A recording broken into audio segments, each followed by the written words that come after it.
Should be any moment. Meeting is now live streaming on Facebook. Houston, we are successful. And how do I even introduce you? Holy jumping. Okay, Lift off. I'm gonna make an attempt to introduce you. Um, so we go back a couple of years, 2, 3 years now. And Jonny and I actually met on Facebook. And so those who are critical of Facebook, I have to say I actually love Facebook because we get to share, meet with incredible people around the world. And somehow we connected through the metaphysical dimensions and we came together. And I've been following your work, you've been following mine, and we've developed a fast friendship. And we actually found out from a mutual friend, you went to Egypt, you're right. And right. And then our mutual friend that you went to Egypt with happens to tell you that, hey, you got to meet Satya and Raja, and we happen to be in the same town. Yeah, he goes to me, he goes, I'm over in Egypt with him a few years ago, and he goes, yeah, I know this guy in Canada. When people say, I know a guy in Canada, they're like some guy that lives in an igloo or something, they think, and he's just somewhere in Canada. Have you ever heard of this place? And it turns out you live down the road from me, number one. And number two, the craziest thing is, as soon as that happened, the universe was conspiring to bring us together, brother, because I was over at my hairstylist, who happens to be the same one Suzanne goes to at the time. And that's my wife, for those of you who don't know. Yeah, she's wonderful. Absolutely wonderful. And so is our stylist. She's awesome too, Fadia. So I'm sitting there, and she says, wait a second, you're Jonny, aren't you? And it was amazing because it was during that same time. And it was just, we were meant to come hook up together. Well, I'm really blessed to have you as a friend. And those of you who don't know Jonny, Jonny is an incredible researcher.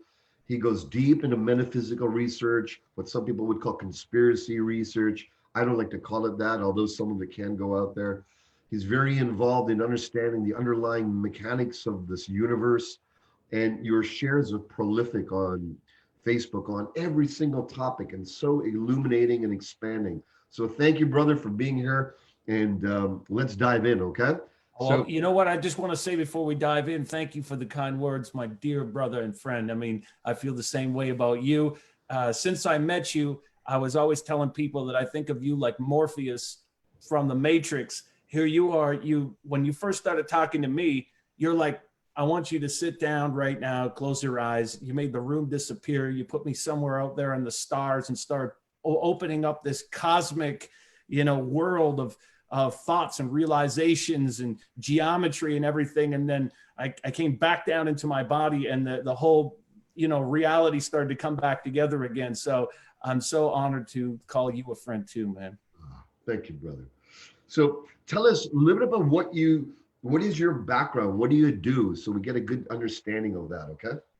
Well, thank you for asking, Sachin. I'm an esoteric researcher, a clinical hypnotherapist. I do have a background in the world of counseling and psychology and these sorts of things, but I guess how I got started on this path, I always tell people, is that when I was growing up, I was having these strange, unexplainable experiences, such as I'd be, floating above my bed all of a sudden. And maybe you and the viewers can relate to this if you've ever had an out-of-body experience where I'd be, floating above my bed, looking down at myself peacefully. At other times, I'd be thrust up into these violent, multicolored, hollow fractal energies, and I'd find myself somewhere out in the middle of the universe, and I wouldn't know where to go for answers.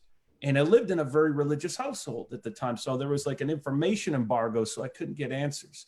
And so I was always, going and collecting up as many of these strange books and things I could get on these sorts of topics, but I had to hide them under my bed growing up because, they were forbidden truths and forbidden objects. And so I guess that kind of unfolded for me later on into life, into taking these adventures around the world. And, you go to these megalithic sites and crawling on your hands and knees under these strange temples. And as you know, and as everybody watching this, all those warrior sages watching this, what happens is that the rabbit hole keeps getting weirder and weirder the deeper and further you go. Thank you. So let's go right down the rabbit hole. There's so much out there in terms of understandings, multidimensional understandings, scientific understandings. You know, one of my heroes, a fellow named Terence McKenna, a psychedelic researcher, you know, when asked about conspiracies, quote unquote, he had a perfect response. And he said, I actually believe that the biggest conspiracy going on, I'm doing my best to do his accent, is that we're all just trying to get along. That's the underlying conspiracy behind all the diabolical, all that at a soul level, at a cosmic level, at a divine level of our being, that we're just really all as individuals, as divine individuals, as sparks of eternity, just really trying to get along, remember who we are, remember our right relationship with each other, and flow in harmony.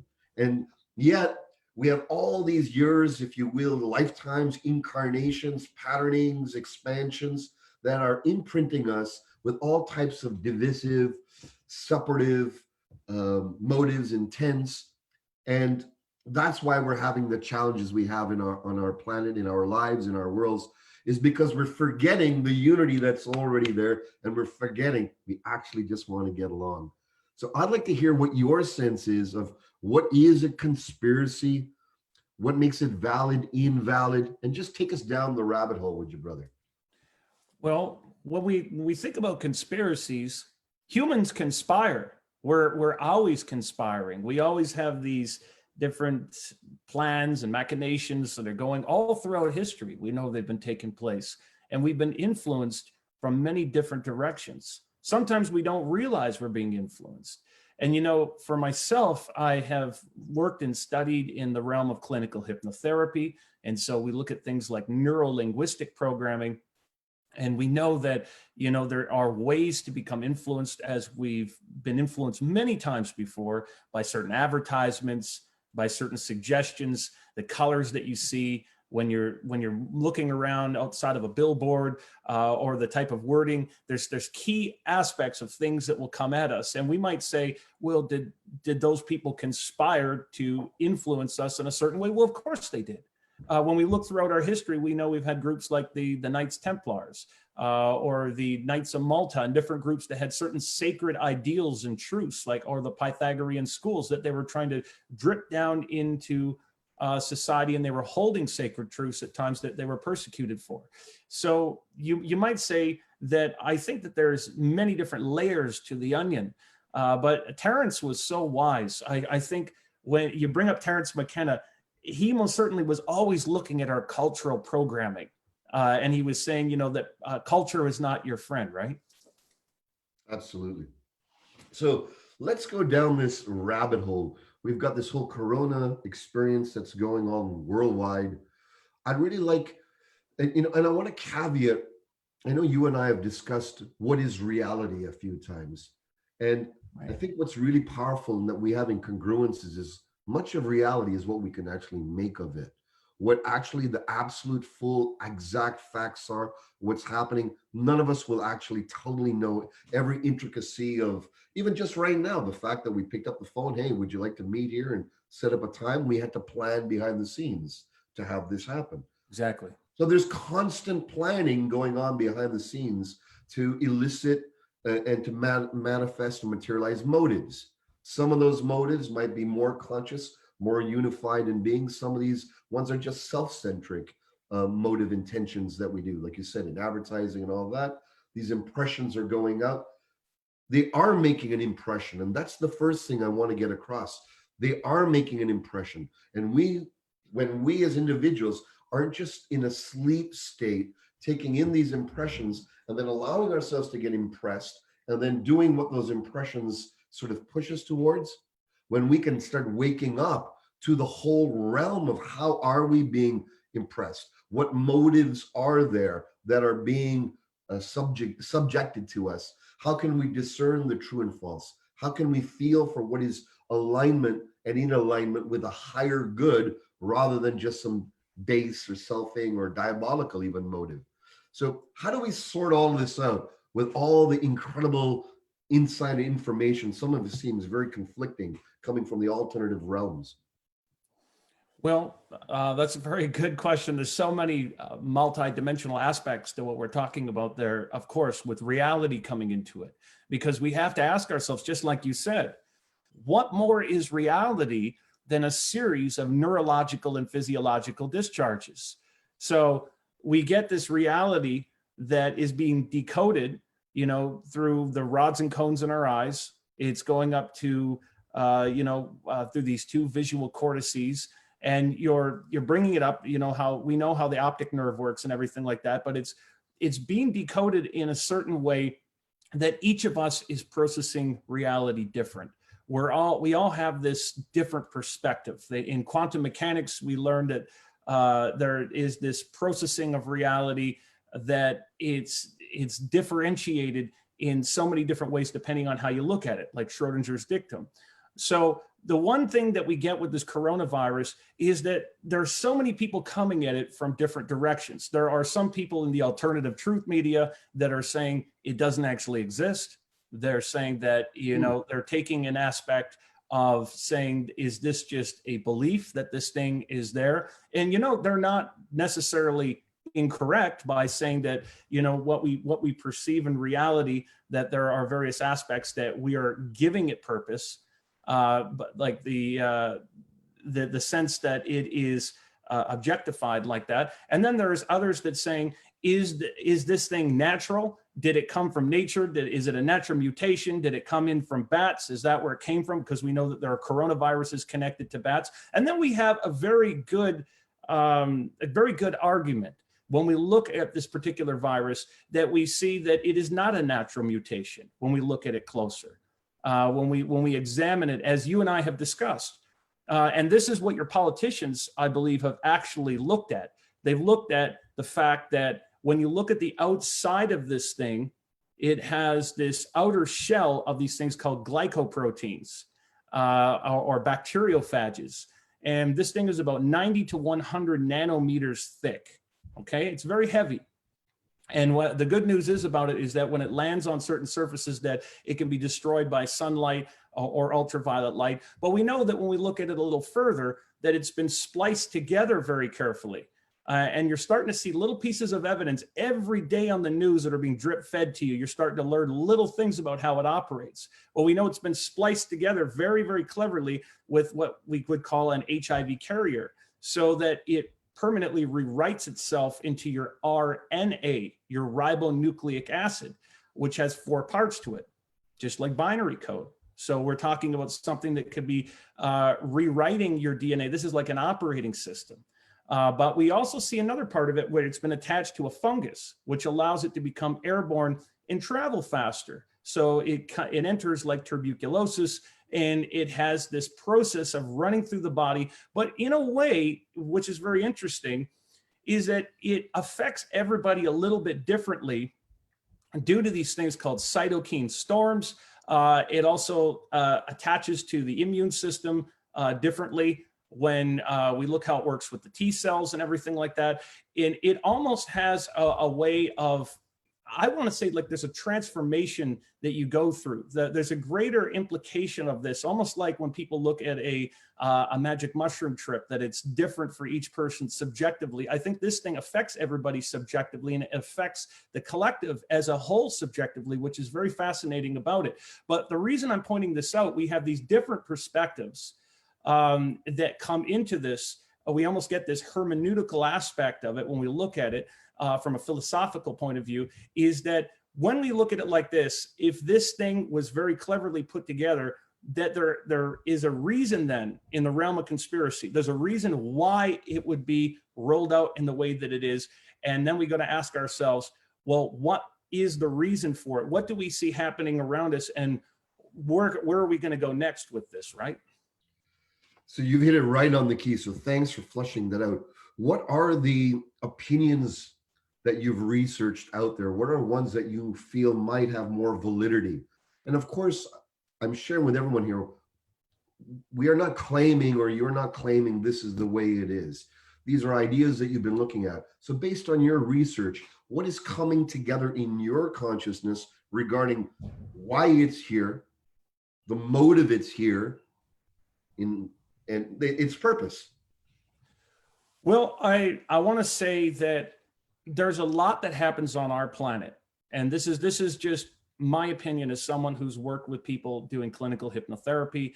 I've worked with a lot of people who are contactees in the realm of extraterrestrials. So this might be a little far out there for some people. And I understand Take that. us far out. Take us far out. Let's go far out there.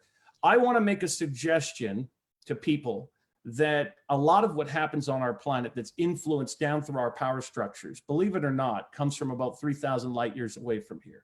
And I want to take you back in our histories, because a lot of people out there are familiar with Ancient Aliens and shows like that. If any of you are familiar with the old biblical stories of Genesis in the Bible, we hear about this group that came here known as the Elohim.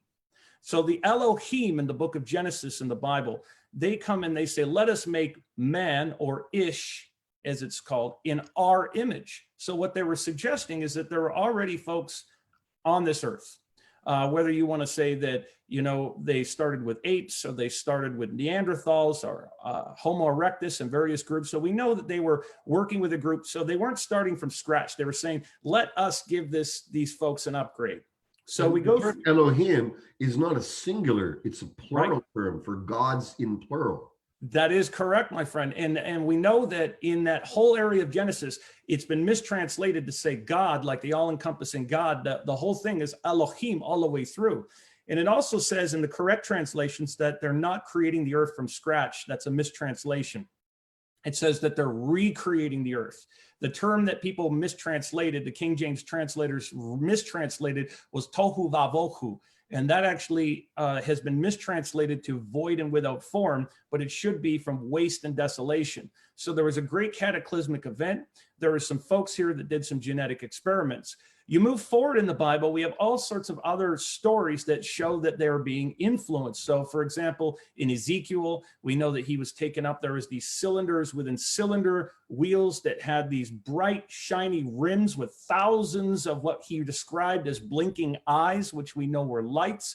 And it has said it had lapis lazuli. It lands down, and these beings sit him in a throne, which is the chair. He's sitting in the second commander chair. And he's going for a cruise.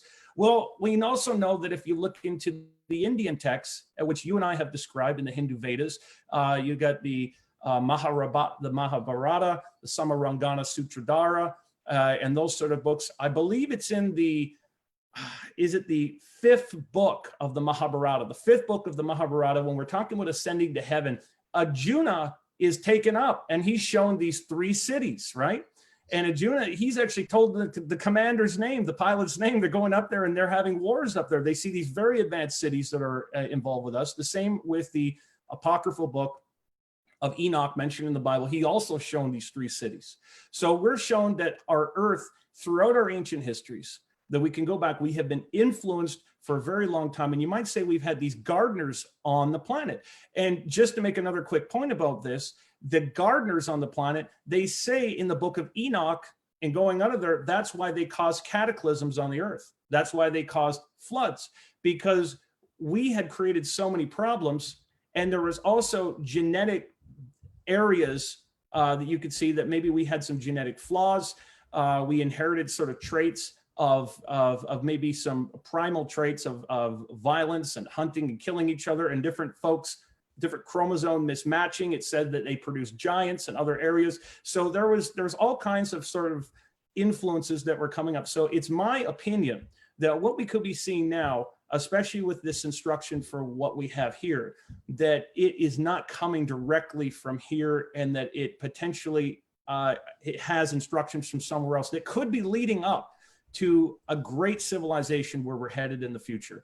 We are headed to somewhere, I think, that will far exceed the Atlanteans, far exceed the Egyptians, a super futuristic civilization.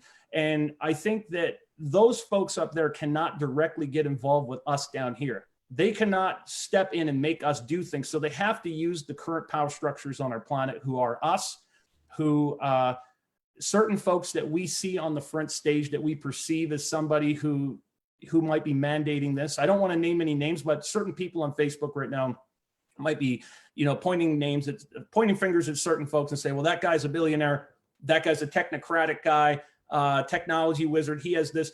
I don't think those folks are really in charge. They are sitting at the table, across from the table, across from the table, across from the table, from the guys that are 3,000 light years away from here. And that's what I think is going on. Wow. Wow. My hair stands up on edge when I hear this. On multiple levels. I get touched. First of all, what touches me most is the painting and the opportunity of a greater future that can come Yes. out of this challenge. And I know many people out there have a very doomsday impression around what's going on. Some people have this is going to return to normal, state of mind that's going on. Some people feel it's going to just really collapse and become the beginning of the collapse of human civilization. So I'm really glad that you have that perspective. Can you share with us how you see us going from this state of consciousness, this state of worldly troubles, all this divisiveness, all this boundary making, all this fighting for supplies and fighting for territory and fighting for ego? How are we going to move? What's the journey?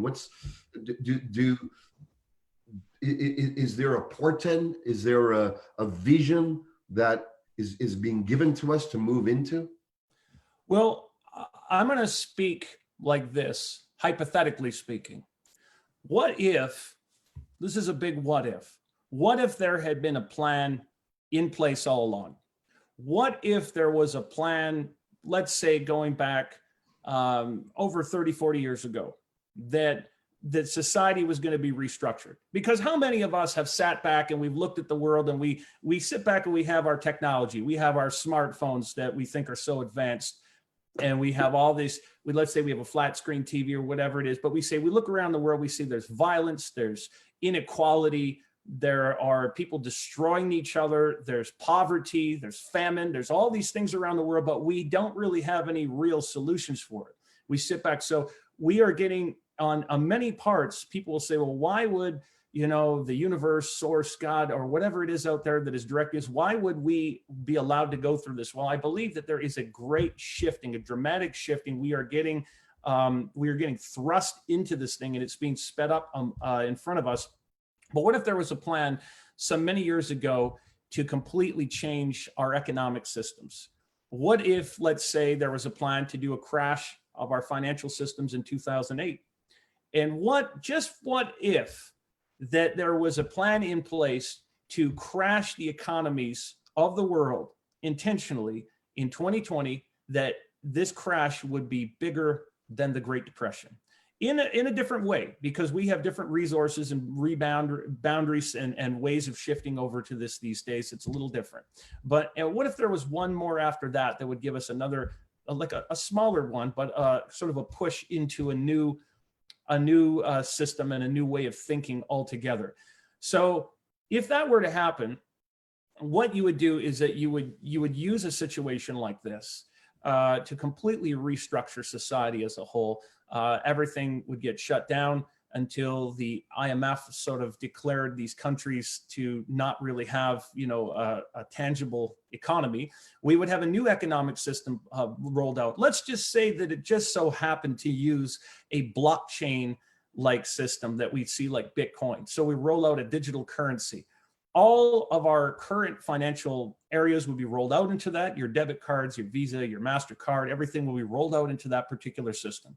At that level, you might say that just maybe, what if there was something like universal basic income, that instead of having pensions and Social Security, everybody would get rolled out into this new sort of system where they get not just a temporary stimulus check.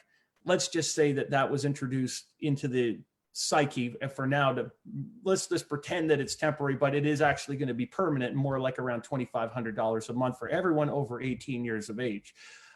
So we start rethinking our economies and the way they work. Fossil fuel economy changes at that point, and then you can introduce more clean energy.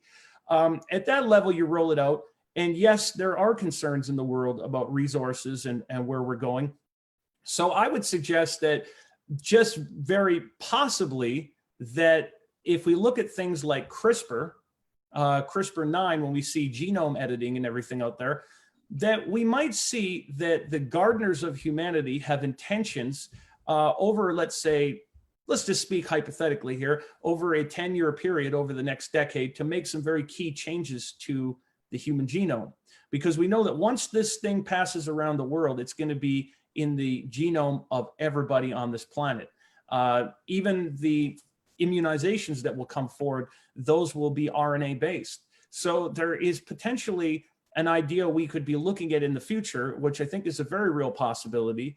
And the real possibility would be that I think from some of the reports I've heard, some people that have caught this thing so far, and there are some ideas that people have that it could create sterility, infertility. So we have to step back and ask ourselves, what would the reason be for that? So the first reason they might have is that we hear this about people who've been extraterrestrial contactees, especially what we know as the Greys, where they don't reproduce in the same way we do.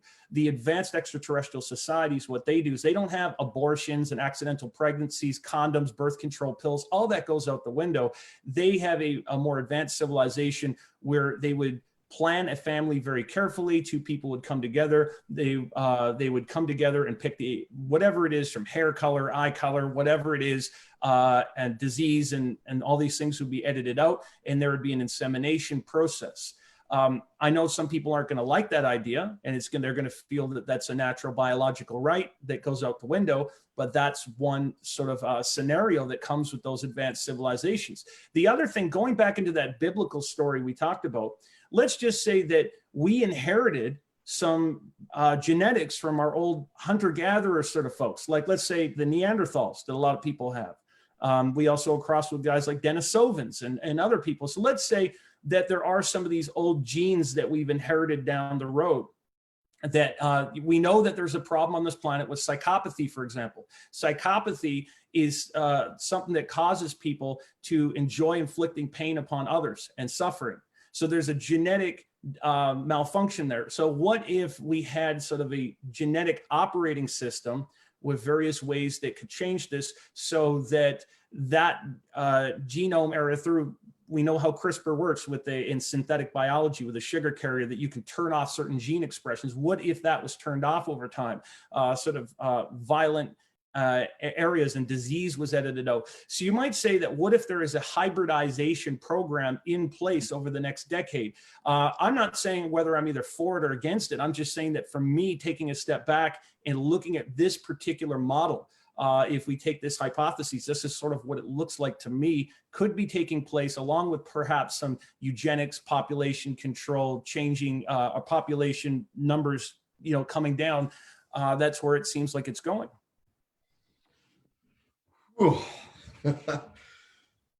That's like, I'm just absorbing and digesting the possibilities that you're expressing here. And so there's like a duality that I'm feeling in your expression here. From one point of view, these forms that seem controlling, that seem like they're subjugating humanity, that seems like they're aiming to knock the population down, genetically engineer, vaccinate us and all that, coming from a nefarious diabolical control space. But that may seem like it at one level of being. And at Right. a meta level of being, it might be that actually these have a higher level of intent and a higher level of presencing and a higher level of long-term evolutionary impact that's aiming to be generated, created, and fostered and flourished. So how do we, on an emotional, mental, spiritual level, embrace what could be actually something for the greater good rather than measures of control and subjugation? Well, I'm very glad you asked that, Sachin, and you're the right guy to talk to about this. I believe in more of a what you embrace, you erase, what you resist will persist sort of philosophy kind of guy. I look back to the great heroes that have influenced you. You have been deeply influenced by Bruce Lee with Jeet Kune Do.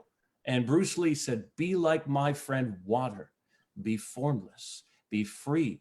Because if you're rigid like a stick, you're going to break when you go into these sort of situations. But if you allow yourself to open up to this greater consciousness in this allowance and just see what is the very best we can make out of this without this acting in some sort of angry sort of way, that you'll flow around these particular obstacles. We also see Morihi Ueshiba, the founder of Aikido.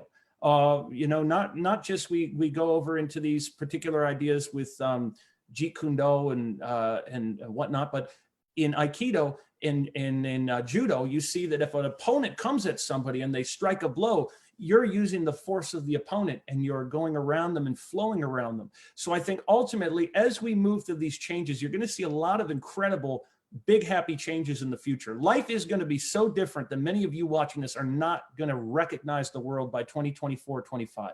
There are going to be so many incredible changes coming to how you go to school, to how you interact, how you travel, to the protocols that you have, to even planning a family or having children or where you're going. But there are incredible changes ahead. You're going to have access to all kinds of technologies, from interactive holograms to imaging through the body, through opening up into what we call nanomedicine. But first of all, in order to get through this, we can't come to a point where when we approach these growing pains, where we're going to come at a place of fear. Because what I believe really quickly, Sachin, that's going to happen is that despite the idea that there may be these structures in certain places that we don't particularly like, that we feel sometimes might be in, coming and trying to destroy our sovereignty, which is a universal blueprint. I believe sovereignty is very important.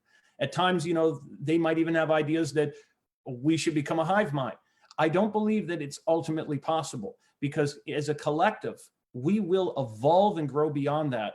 We will ultimately take our place, which is to have our destiny in the stars, and we will achieve it.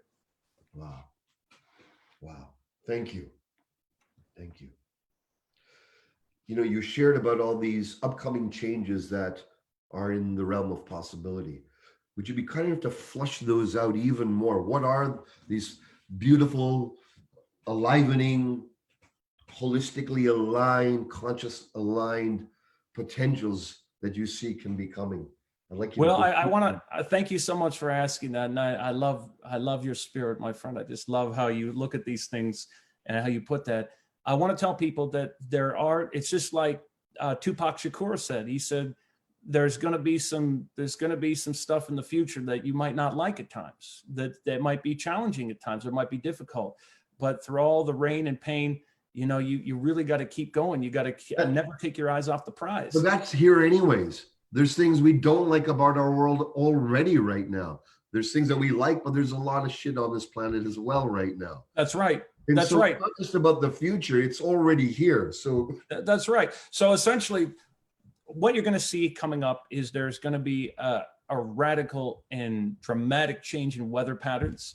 You'll notice that these are just natural progressions. The polar vortexes are shifting. Our spatial coordinates are shifting. Our Earth is constantly communicating with our star through the speed of light every 8 minutes. So we know that that's changing the world. There's some sort of geophysical changing and pressure building in the underwater mantles. So we know potentially that there are also cataclysmic events that folks are not fully being informed about. And I don't want people to be alarmed about that, but just to be aware that no matter what happens in this shifting, we're going through a great transformation, both spiritually and physically. There is greater access to things that we are getting, that we're being allowed to have. And one of those things is there's multiple ways that we can look at life extension, which will be given to us closer to 2030. So what we are particularly looking at, and I don't want people to go out there and say, oh, that I'm a transhumanist or I'm trying to change people. I'm just telling you that there's multiple types of sciences we have. One of those types of sciences that we have is that we can use these things called nanoparticles, which are going to become much more part of our medicine. They could be misused. They could be used to change the hormones in your body, so that we know we can do this now, so that they can, turn on hormones that are going to make you happy or sad or more passive, and they can do that at a distance if you have nanoparticles. But what these nanoparticles are is that they're little silicon hexagonal structures that are about 1 nanometer thick, and when you look at them, they have a very particular synchronistic orbit. They work on the bioelectrical fields of the body. They're made of graphene, of course. We can inject them into you, and at some point we know that they can unlock the mitochondria in your body, in your cells. You have this little thing that today we're only talking about, something called a goblet inside your mitochondria. And we know that there's something called a foglet. When we unlock that, we're going to be able to use the nitrogen and hydrogen from outside of your body to make eating and drinking optional. That'll suspend your telomeres, and aging goes out the window. There's longevity, absolute ways to restructure the body in every way. There's a lot of people out there that are afraid of 5G right now, but 5G, it is my opinion that 5G does not cause coronaviruses. It does not have any sort of mind control capability. There are some concerns about Huawei at the particular time about concerns with their technology that the US has. But on a whole, the thing is people talk about 5G mutating things, you would actually need a much higher spectrum closer to 9G to sort of mutate things on those sorts of levels. And it would have to be done in a very particular way. But the concerns I think people have, people are worried about the state of the world right now. And I understand where they're coming from, but I want to remind them, if we go back to 1903, and you and I have discussed this, Sachin, if you go back to 1903, we were very concerned about people going into spontaneous combustion if they traveled at over 30 miles per hour in an automobile, or if they were in a locomotive, right? And so we got past that stage, but we look at the different spectrums, like megahertz, gigahertz, kilohertz, tetrahertz. We haven't even begun to explore these areas, and very soon, just as soon as enough as people are upset about this, there will be a 6G. Now, I'm not saying that these things don't have any sort of radioactive concerns. I mean, most certainly even Wi-Fi in our current phones, there are radiation that we give off, but human beings are very resilient. We do get over these things. We will make great spiritual evolutionary steps coming up in the future where we're going to be exponentially growing up into the year 2045. The world is going through a makeover process. We are going to find that we're going to have a very futuristic society. We're going to go into space. We've already got the groundwork and the infrastructure there for that already, but some things need to change in order for us to open up that bridge. Right now, as a society, we have a lot of systemic problems and issues that are now being worked out, and this is the catalyst, I believe. But like I said, one more thing I want to add.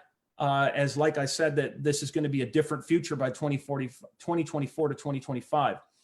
If I had to make a prediction, I believe that there are certain folks in this world right now that are trying to bring out these immunization passports or biological passports. And there are legitimate concerns about what you're seeing right now with COVID, that COVID goes around. I think that I don't want to get into the realm of conspiracy here, but I think that the media has most certainly done their job to try to frighten everybody. And there are models that have, already been projected for this. Now, whether they're trying to keep up with certain models that are projected or not, I want to say that it is a real thing. There are concerns about it in those levels, but I think that what you'll see moving forward for the politics of this thing is that they will at first have not only biometric sensors, thermal sensors when you go into public places on the first stages of the rollout, and then you'll have antibody testing for people for certain antibodies. And this will move into somewhat of the politics, depending on how far do people want to take this. If people want to take it further, there are transdermal tattoos that get changed every 6 months to a year that would identify a person eventually for medical issues or immunization issues. But at the very least, it will become an issue where you won't even be able to go to the store and buy milk or bread if you wanted to, unless you had a particular clearance for the immunization. And I think most certainly that will grow into something like a zone A, B, and C in the world, where depending on the immunization privileges that a person has, that if they have a zone A, they can go to certain places, a zone B or a zone C. If you're someone really important, you could go to the further reaches of the earth, because they'll term this like a herd immunity for various and particular places. So we're looking at a very key structure to how this framework is laid out and who's behind it and how does it come to us. But ultimately, we are making the decision. We are allowing it. Thank you. So when I'm hearing this, I get a sense of control. I get a sense of attack on my sovereignty. on my free will, my free choice. Those are some of the arisings that happen in myself. I feel, as an example, the vaccine situation. Should we not? If we don't, we won't be able to travel, is a potentiality, or move around freely. If we do, are we being programmed? Are we having some substance? Are we having some type of um, recreation, as you said, or manipulation of our RNA so that we're evolving or devolving? I'd like you to go into that, the sovereignty aspect of this, and how do we make a choice? How do we know if, as an example, is a vaccine, other than the medical reasons why that we know, the scientific reasons of building your immunity and all of that, these other intentions that are possibly there with it, how do we discern? How do we navigate that? I'd love to get your insight on that. Well, I would say, first of all, for me, I would opt out of taking anything at the beginning that doesn't feel right with my conscience. You know, for myself, I would go towards the antibody testing because, I mean, according to what Oxford has now told us, you know, most of us have had these sorts of things. I am not anti-vaccine. I am more, I scrutinize to see, okay, what is in such and such a vaccine, for example. And I think that when you look at it from a level where you see, you know, how many tests have there been? How many models have they looked at? Usually the first version of anything is not particularly the greatest version that gets turned over. And they have all sorts of different testing from many different angles and different groups of where that comes from. But in something like this, I believe that, again, it is part of a longer term strategy. It's not something that happened overnight. I think that where we're going with this as a whole, though, this is going to change us whether we like it or not. At this point, a lot of people believe that, you know, if they sit inside their house, they Netflix and chill, and they, you know, look to the greater guidance of things, that in 2-3 weeks, a lot of people thought this was going to be over. Regardless of what we think, I think we've moved down the next step of this, where there is going to be an incredible impact on the entire world rolling out from this. When this comes, the dust comes to settle, I'm going to make a prediction that during the summer, we are going to have these steps of going back to normal. Doors are going to be reopening, you know, slowly things are going to come out, but then you're going to see periodic patches when this will continue to resurface as it's being rolled out. And by the fall, we'll be talking about this again. And by the fall, we'll be revisiting this, and this will change the world moving forward. But again, I think, Sachin, the question is, do we want to look at this as a very negative thing, or do we want to turn it around and look at it as a very positive thing? Because I want to remind everybody watching this that you are an infinite consciousness. And as Terence McKenna once said, you come from places of unimaginable power and light. And one day you will return to those places. So you're here to grow and evolve. And it doesn't matter what gets thrown at us. We're going to alchemize it, be like the alchemist, and we're going to transmute it, right? And that's what being a warrior sage is all about. So whatever is happening on whatever dimension of influence, multiple dimensions, multiple motives, what we can control is access to the self-knowledge, the self-knowing of our eternal spiritual nature. And that becomes, as my old teacher said, your protection doesn't become putting up walls. Your protection becomes knowing and exuding and being the magnificence of your true self. And from our experience, our true self is an infinite, immortal, divine, non-located existence, an aspect of the absolute reality. Now, if we don't find that, then we will suffer. If we don't remember that, then we'll have suffering no matter what. Whatever is happening, just by being in the everyday human life, we have suffering. So for me, as a warrior sage, this is the perfect opportunity to take up and deepen spiritual practice, whatever that looks like for you, whatever that looks like for all of us. But eventually, all good and wholesome spiritual practice takes us back to our nature, takes us back to the part in us that is infinite. You know, the Course in Miracles, a spiritual book of a beautiful teaching, it says, what is real cannot be threatened. Let me say that again. What is real can never be threatened, cannot be threatened. What is unreal doesn't even exist. And therein lies the peace of God. And so my invitation is, as we go down this unknown path, as we go into a future, not with known, and not taking the known, not taking the prescriptions of our so-called leaderships, but creating and generating from myself locally, with my family, with my neighbors, with my friends. What is the reality we generate here, regardless of all the things that are happening? We can choose this. In fact, by choosing and recognizing and claiming, I am spirit as human, I am spirit, I am truth, I am divine light in this experience, then that becomes the groundedness that I need to move through all changes, all evolutionary changes, all experiences. So that's what I'm feeling for myself. I'm feeling, and I'm feeling an expansion of spirit that's pulsing in us, an evolutionary force, Kundalini, the part of the universe that's saying it's time to grow from spiritual child to spiritual adult, spiritual adolescent to spiritual adult, fully embodied, grounded in spirit, living life from joy, and generating love and freedom.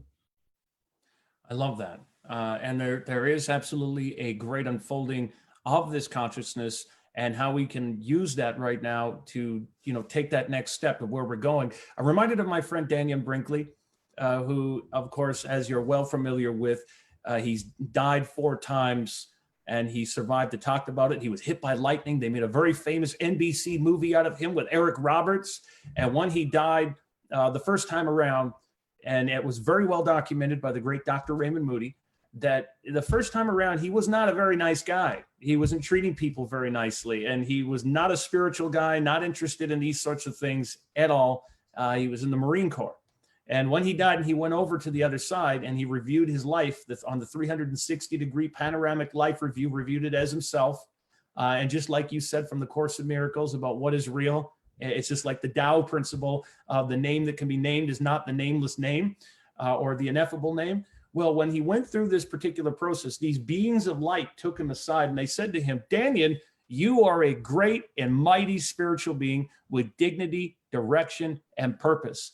And I want everybody to remember that right now, just like what you were saying, Sachin, just like this whole direction of where we're shifting right now, is that no matter what comes at us in this next little while, the best way to get through it is to go into your heart, to be that creator, to be that warrior sage, and we'll make it.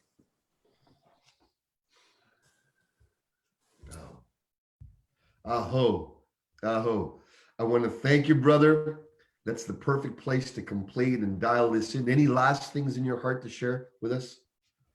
Oh, just that in this next little while, I believe that it's a wonderful opportunity with these quarantines and isolation to go within, and to define whatever it is that you're meant to do. Define that quietude. You'll get those answers and that creativity and that love, and use this time as a great gift. It is not a burden. It is not a curse. It's exactly what we needed at this particular time. There are no accidents. So let's move forward in love and empower each other. Thank you, my friend. Thank you. Brother. Thank you, brother. All my heart and love. Thank you for today. Thanks for everyone who's here. And let this touch you and expand. Let the mind dissolve and let our spirits blow.